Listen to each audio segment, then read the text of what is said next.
Sa simpleng pag-aaway ba ninyong dalawa ng partner mo, ay nauwi ba ito sa hiwalayan ninyong dalawa?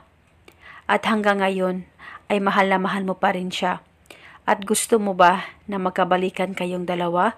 At gusto mo rin ba na siya ay iiyak at hihingi ng tawad at makipagbalikan sa iyo?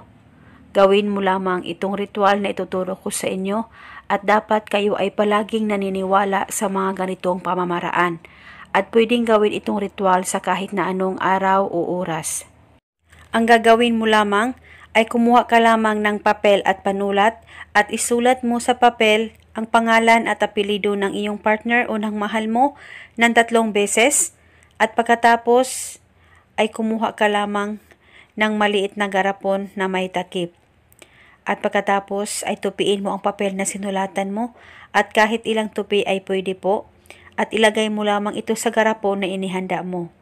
At pagkatapos ay kumuha ka lamang ng lemon o kalamansi at hiwain mo ito at pigain mo ito nang lumabas ang katas hanggang sa tuluyang mabasa ang papel na sinulatan mo na nasa garapon. At pagkatapos ay hawakan mo muna ang garapon, mag-focus ka, mag-concentrate at ibulong mo lamang ang mga salitang ito.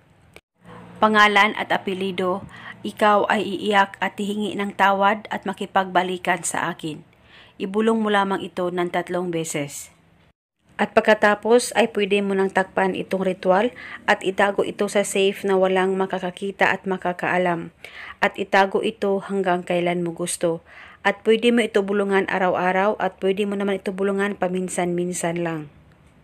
At eto muna sa ngayon, maraming salamat po sa panunood.